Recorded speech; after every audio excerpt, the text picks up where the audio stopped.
మోషే అంటున్నాడు, ప్రభువా, తరతరములుగా మా నివాస స్థలము నీవే. ఎవరు మన నివాస స్థలం చెప్పండి? ఎక్కడుంది మన జీవం చెప్పండి? తరతరములుగా మన జీవాన్ని దేవుడు ఏం చేశాడు? తన నివాసములో దాచిపెట్టాడు. కాబట్టి బైబిల్ సెలవిస్తుంది, మీరు యేసుక్రీస్తుతో పాటు లేపబడిన వారైనట్లయితే మీ జీవము దేవుని దగ్గర దాచబడి ఉంది. అదే దేవుని రాజ్యమే, పరలోకమే, సియోను పట్టణమే తరతరములకు మనకు నివాస స్థలం. వాక్యం సెలవిస్తుంది, మీకు ఒక విషయం తెలీదు, మీ జీవము ఎప్పుడో నా దగ్గరికి వచ్చేసింది, అది నా దగ్గర దాచబడి ఉంది. వాస్తవంగా మీరెప్పుడో మృతి పొందితిరి. అంటే మీకు ప్రశ్న వస్తుంది, బ్రదర్ మీరు ఎప్పుడో మృతి పొందితిరి అని చెప్పి అంటున్నారు, నేను ఇంకా బ్రతికే ఉన్నాను కదా అనే ప్రశ్న సహజంగా వస్తుంది.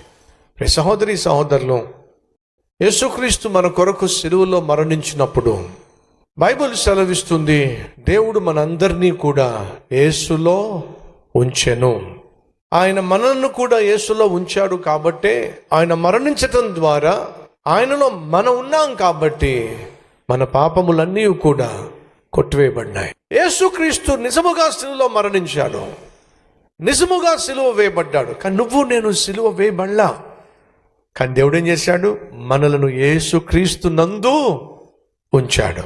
కనుక యేసు సిలువ వేయబడినప్పుడు ఆయనలో మనల్ని దేవుడు ఉంచాడు. కాబట్టి మనం కూడా సిలువ వేయబడ్డాం. యేసుక్రీస్తు సమాధి చేయబడ్డాడు, ఆయనలో మనం ఉన్నాం గనుక మనం కూడా సమాధి చేయబడ్డాం. యేసుక్రీస్తు తిరిగి లేచాడు, ఆయనలో మనం ఉన్నాం గనుక మనం తిరిగి లేచాం.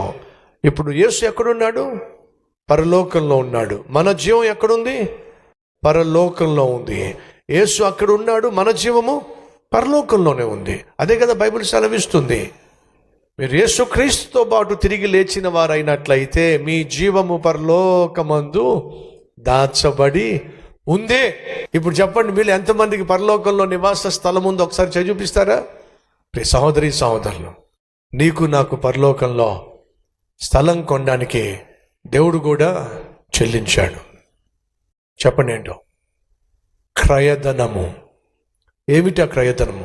వెండి కాదు, బంగారము కాదు, అమూల్యమైన తన రక్తమును చెల్లించి నీ కొరకు నా కొరకు పరలోకంలో నిత్యము జీవించేటటువంటి స్థలాన్ని, భాగ్యాన్ని ప్రభు మనకు అనుగ్రహించాడు. మళ్ళా చెప్తున్నా, ఒక గజం స్థలం కొనుక్కోవాలంటే ఆ ఏరియాను బట్టి డిపెండ్ అయి ఉంటుంది. అవునా?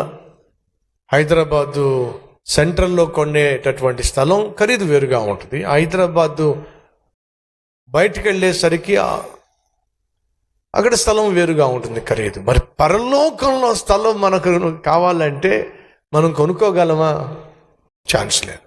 ప్రపంచంలో ఉన్న డబ్బంతా పోగేసినా సరే పరలోకంలో మనం తలదాచుకోవడానికి 10 అడుగుల స్థలం కొనుక్కోవడం మన వల్ల కాదు. ఎందుకంటే అది పరలోకము, దేవుడు నివసించేటటువంటి మహా గొప్ప స్థలము. కానీ ఆ మహా గొప్ప పరలోకంలో దేవుడు నీ కొరకు నా కొరకు నివాస స్థలము, స్థావరము, యుగ యుగములు తరతరములు అనుగ్రహించటానికి ఆయన కూడా వెల చెల్లించాడు.